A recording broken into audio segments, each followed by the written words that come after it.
যুবকরা হলো ইসলামের সম্পদ, যুবকরা হলো ইসলামের ফাউন্ডেশন। যেই সমাজের যুবক ভালো ওই সমাজ ভালো।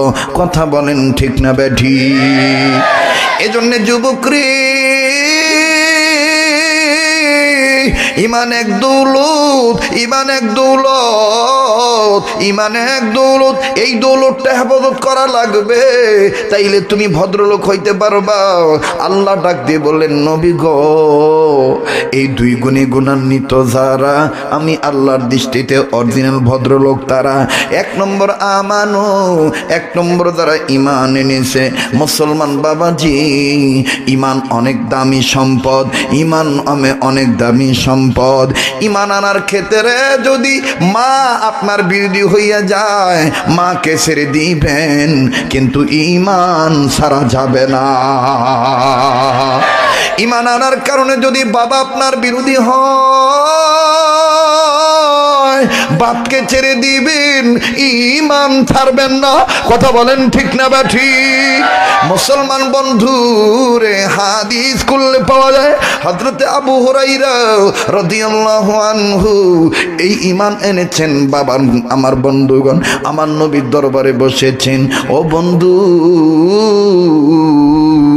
যুবক তোমরা খুব খেয়াল করো, যুবক তোমরা খুব খেয়াল করো। হযরতে আবু হুরায়রা রাদিয়াল্লাহু আনহু নবীর দরবারে বসা, নবীর চেহারা দেখে তার ভালো লাগছে, কালেমা পড়ে মুসলমান হয়ে গেছি। সবাই চলে যায়, কিন্তু আবু হুরায়রা নবীদের দরবার ছাড়েন না। আল্লাহর নবী বললেন, আবু হুরায়রা কেন তুমি যাও না? আবু হুরায়রা ডাক দিয়ে বলতেছেন, নবীজি আপনারা যত দেখি তত মায়া লাগে, আপনারা যত দেখি তত মায়া লাগে, আপনারা যত দেখি তত মায়া লাগে। হাকিমুল উম্মত মুজাদ্দিদুল মিল্লাত আশরাফ আলী থানভী রাহমাতুল্লাহ আলাইহি বলেছেন, নবীরে দেখলে সাহাবীদের মায়া লাগতো, নবীরে দেখলে সাহাবায়ে কেরামের মায়া লাগতো। আরে বন্ধু, থানভী রাহমাতুল্লাহি আলাইহি বলেন, যেই কথাটা হুসাইন আহমদ মাদানীও বলেছেন, হুসাইন আহমদ মাদানী রাহমাতুল্লাহি আলাইহি বলেছেন, বিশেষ করে চার তরিকার সমস্ত আকাবির বুজুর্গরা বলেছেন। ও বাজান, যেই কথাটা ইমদাদুল্লাহ মুহাদ্দির মক্কি রাহমাতুল্লাহি আলাইহি বলেছেন, যেই কথাটা ইমামুল আউলিয়া ফকিহুন নাফ রশিদ আহমদ গঙ্গী রাহমাতুল্লাহ আলাইহি বলেছেন, যেই কথাটা আমাদের মুরব্বীরা বলতেছেন, আমিরুল উমারা মহিউস সুন্নাহ আবরুল রাহমাতুল্লাহ আলাইহি তিনিও যেই কথাটা বলে গেছেন। আমার বন্ধুগণ বর্তমান যেই কথাটা যাত্রাবাড়ির হযরত বলতেছেন, আল্লামা মাহমুদুল হাসান দামাত বারকাতুহু আলিয়া বলতেছেন, যেই কথাটা আমাদের পীর ও মাশায়েখ, আমাদের মুরব্বী, যিনি আমার পীর ও মুর্শিদ আল্লামা অধ্যক্ষ মিজানুর রহমান চৌধুরী দেওনার হযরত, আমার বন্ধুগণ যিনি আমারও পীর, যিনি আল্লামা দিন মোহাম্মদ হুজুরের পীর, যিনি আল্লামা মামুনুল হক সাহেবের মুর্শিদ, যিনি খালেদ সাইফুল্লাহ আইয়ুবীর মুর্শিদ, যিনি মুবারকুল্লাহ হুজুরের মুর্শিদ, এ বাজান রে, যিনি আব্দুল বাসেত খান সাহেবের পীর, আমার বন্ধুগণ আমার ভাইরা রে, এই অধ্যক্ষ মিজানুর রহমান চৌধুরী দেওনার হযরত আমাদেরকে এক কথা স্পষ্ট জানায় দিছে, নবীর চেহারার দিকে তাকাইলে, নবীর চেহারার দিকে তাকাইলে খালি তাকায় থাকতেই মনে চায়, নবীর চেহারার দিকে খালি তাকায় থাকতে মনে চায়। নবীর ব্যাপারে সাহাবীদের দিল ছিল নবীর জন্য ফেদা, নবীর জন্য ফেদা। এরে উম্মতে মুহাম্মাদিরা, আমার নবী বলেছেন, আমার যে উম্মত সুন্নতের পক্ষে থাকবে, আমার আল্লাহ এই ব্যক্তিদেরকে চারটা পুরস্কার দিবে। এক নম্বরে আল্লাহ পাক এই সুন্নতওয়ালা উম্মতের রিজিকের অভাব দূর করে দিবে। দুই নম্বরে সুন্নতের পক্ষে থাকার কারণে মুসলমান বাবাজিরা রে, দুই নম্বর পুরস্কার হইল, দুই নম্বর পুরস্কার হইল আমার আল্লাহ এই সুন্নতওয়ালা বান্দার ব্যাপারে সমস্ত মানুষের অন্তরে মায়া তৈরি করে দিবে। এই এই সুন্নতলাকে দেখলে মায়া লাগবে, এই সুন্নতলারে দেখলেই ভালোবাসতে মনে চাইবে। আল্লাহু আকবার, আল্লাহু আকবার। 3 নাম্বার, সকল কাফের বেঈমান মুনাফিক সুন্নতলাকে জমের মতন ভয় পাবে। নাম্বার 4, মরণকালে কালমা নসিব হয়ে যাবে। চিৎকার দিয়ে বলেন সুবহানাল্লাহ। লম্বা করার কোনো সুযোগ নাই। কষ্ট হচ্ছে নাকি আপনাদের? বলবো কি বলবো না বলেন? আমার বন্ধুগণ আবার বলেন আল্লাহু আকবার, আবার বলেন আল্লাহু আকবার। ও আহরণদের যুবক বন্ধুরা, কারা গো মাহফিল ব্যবস্থা করলা? আমি তো তোমাদের এলাকায় জীবনে আসি নাই, তবে তোমাদের ব্যবহারে আমি অনেক মুগ্ধ। ওয়াদা করে গেলাম, আল্লাহ যদি আমাকে বাঁচায় রাখে, আবার যদি তোমরা যোগাযোগ ঠিক রাখো, আবার আগামীতে আসবো। তবে আগামীতে মূল সময়টা তোমাদেরকে দেব। বন্ধুরে, তোমরা আবার জান প্রাণ দিয়ে সময় দিয়া এই মাহফিলটা সুন্দর করে ধরে রাখবা। আলেম ওলামাদেরকে মোহাব্বত করে ডাক দিবা। আমার বন্ধুগণ, আমার ভাইরা রে, ইমামুল মুরসালিন মুহাম্মদুর রাসূলুল্লাহ সাল্লাল্লাহু আলাইহি সাল্লামের চেহারার দিকে আবু হুরায়রা তাকায় আছেন। আল্লাহর নবী বললেন, আবু হুরায়রা,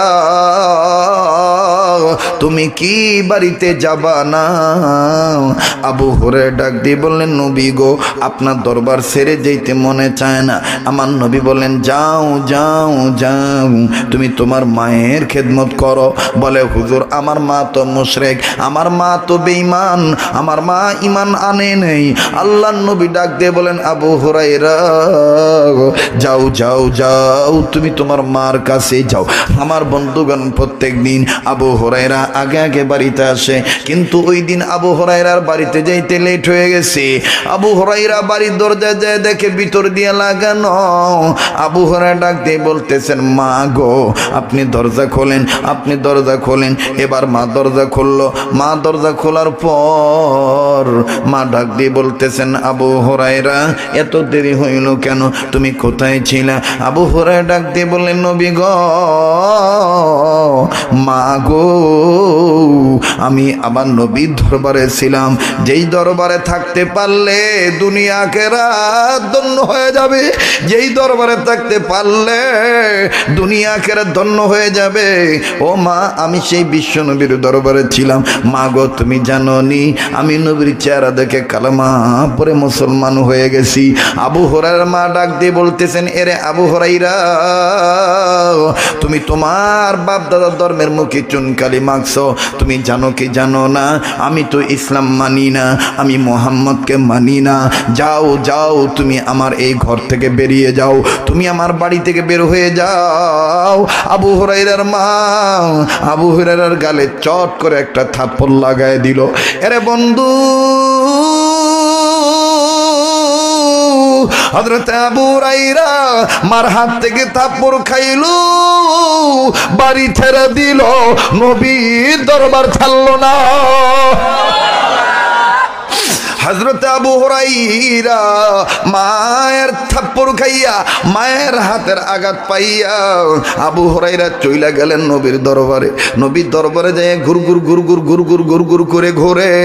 আল্লাহ নবী দেখতেছেন আবু হুরায়রা গালের মধ্যে হাত লাগায় ঘোরে।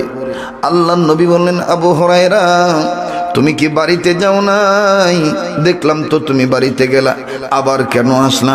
আবু হুরায়রা ডাক দিয়ে বলতেছেন, নবী গো, আপনার দরবার থেকে বাড়িতে যাইতে লেট হয়েছে, একটু দেরি হয়েছে, বিলম্ব হয়েছে। এই জন্যে আমার মা, এই দেখেন আমার গালে থাপ্পড় মারছে, এই দেখেন, এই জন্যে আমার মা আমারে এইভাবে গালের মধ্যে থাপ্পড় মারছে। এমনকি আমারে বলছে, হয় আমার বাড়ি ছাড়বি, নাইলে মুহাম্মদের দরবার ছাড়বি। নবী গো, আমি আপনার প্রেমে ইমানের বলে বলিয়ান হইয়া, ইমান মজবুত করে রাখতে যাইয়া আমি মা ছাড়ছি, বাড়ি ছাড়ছি, আপনি নবীরে ছাড়ি নাই। আল্লাহ নবী বললেন, আবু হুরায়রা,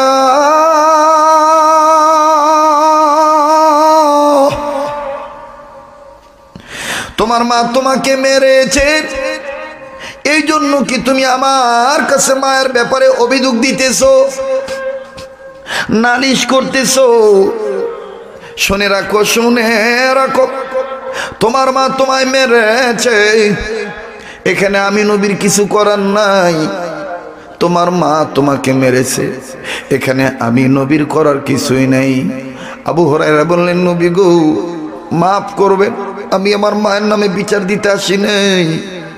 নবী গো আমি আইসি, আমি বিশ্বাস করি আপনার হাতের অনেক বরকত, আপনার জবানের দোয়ার অনেক বরকত। নবী গো আপনি যদি আমার মার জন্য দোয়া করেন, আমার মা হেদায়েত পাবে, ঈমান আনবে। নবী আপনি আমার মায়ের জন্য দোয়া করবেন, আমার মায়ের যেন আল্লাহ হেদায়েত দিয়া দেয়, আমার মায়ের যেন আল্লাহ ঈমান নামক দৌলত দিয়া দেয়। একটা লোক মাথা নাড়েন না, আমার দিল বলতেছে আজকের মাহফিলের দোয়া কবুল হবে। যেই ময়দানে চোখের পানি পড়ে, এই ময়দানের দোয়া আমার আল্লাহ ফেরত দেয় না। কেন এই ময়দানে দোয়া আল্লাহ ফেরত দিবে? এই ময়দানে তো আকাবির আসলাফ বুজুর্গদের নাম নেওয়া হয়েছে। আমাদের আকাবির আসলাফ বুজুর্গরা বলেন, যেই ময়দানে আকাবির আসলাফ বুজুর্গদের নাম নেওয়া হয়, ওই ময়দানে ওই মজলিসে আল্লাহর পক্ষ থেকে দয়ার বৃষ্টি শুরু হয়ে যায়। এর কে কি গুনাহ করেছো, কার কি গুনাহ মাফের দরকার, কার কি তওবা করা দরকার। আসরা বন্ধু, জীবনের শেষ মাহফিল মনে করে শোনো, এটাই জীবনের শেষ মাহফিল হয়ে যাইতে পারে। আগামীকালকে তুমি আমি কবরের বাসিন্দা হয়ে যাইতে পারি। হায়াতের কোনো গ্যারান্টি নাই, হায়াতের কোনো গ্যারান্টি নাই। বাদান আজকে বেঁচে আছি, কালকে তো মারা যাইতে পারি। এই দুনিয়া কিন্তু থাকার জায়গা না, এই দুনিয়ায় কেউ চিরদিন থাকবো না। আরে বন্ধু,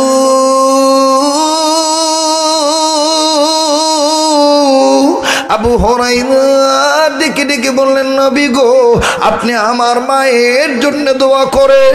আল্লাহর নবী বললেন, আবু হুরায়রা রে তুমি তোমার মায়ের জন্য দোয়া চেয়েছো, যাও যাও যাও যাও, আমি তোমার মার জন্য দোয়া করব। আবু হুরায়রা বললেন, নবী গো আপনি আগেই দোয়া করেন না, আমি বাড়িতে যাই, আমি বাড়িতে যাই, আমি বাড়িতে যাবো দৌড়াইয়া, আমি বাড়িতে যেয়ে দেখতে চাই আমি আগে গেলাম নাকি আমনে নবীর দোয়া আমার বাইতে আমার মায়ের কাছে আগে গেল। হুজুরের সাহাবী আবু হুরায়রা ডাক দিয়ে বললেন, নবী গো আগে দোয়া কইরেন না, আমি দৌড়াইয়া যাই, আমি দৌড়াইয়া যাই দেখতে চাই আমি আগে গেলাম নাকি আপনার দোয়া আগে বাড়িতে গেল। আল্লাহু আকবার। আল্লাহর নবী বললেন, ঠিক আছে তুমি চলে যাও।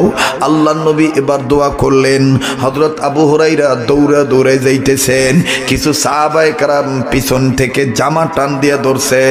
আবু হুরায়রা ডাক দিয়ে বলেন, ভাইরা তোমরা আমারে আটকাইও না, আমারে ছাইরা দাও, ছাইরা দাও, ভাইরা তোমরা আমারে ছাড়িয়ে দাও, আমি বাড়িতে যেয়ে দেখতে চাই আমি আগে গেলাম নাকি আমার নবীর দোয়া আমার মার কাছে আগে গেছে। এইবার আবু হুরায়রা একটা দৌড় মেরে বাড়িতে চলে গেছে। আমার বন্ধুগণ বাড়িতে যাওয়ার পর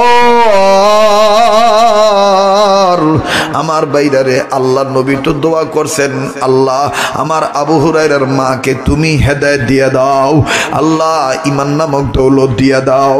এইবার হযরত আবু হুরায়রা রাদিয়াল্লাহু আনহু দরজার কাছে আইসা যখন আমার বন্ধুগণ টোকা দিছে, ভিতর থেকে মা ডাক দিয়ে বলতেছে, কে? আবু হুরায়রা বললেন, আমি। আবু হুরায়রার মা বলতেছেন, বাবা দাঁড়াও আমি আসতেছি। আবু হুরায়রা বলেন, পৃথিবীর মানুষ, আমার মায়ের এই বাবা দাঁড়াও এই কথাটা শুনে আমি বুঝতে পারছি আমার নবীর দোয়া আমার বাড়িতে আমার আগে আসে। হে পৃথিবীর মানুষ, পুরুষ। আমার মা দরজা খুললেন, আমি নজর করে দেখলাম মায়ের পাকা চুল থেকে পানি টপ টপায় পড়ে। আমি আমার মাকে বললাম, মা কি করতেছিলা? আমার মা বলতেছেন, এরে আবু হুরাইরা, আমি তোমাকে মারার পরে অনুতপ্ত হইলাম, অনুশোচিত হয়েছি। আমি চিন্তা করে দেখলাম তুমি তো কোনো খারাপ জায়গায় যাও নাই, তুমি মুহাম্মদের দরবারে গেছো। চলো বাবা চলো, আমার লইয়া চলো, আমিও তোমার মতন মুহাম্মদ নবীর কাছে যাই এক কালেমা পড়ে মুসলমান হইয়া যাব। বলেন সুবহানাল্লাহ। আমার বন্ধুরে, আবু হুরায়রার মাকে হেদায়েত দান করলেন কে? ঈমান নামক দৌলত দান করলেন কে?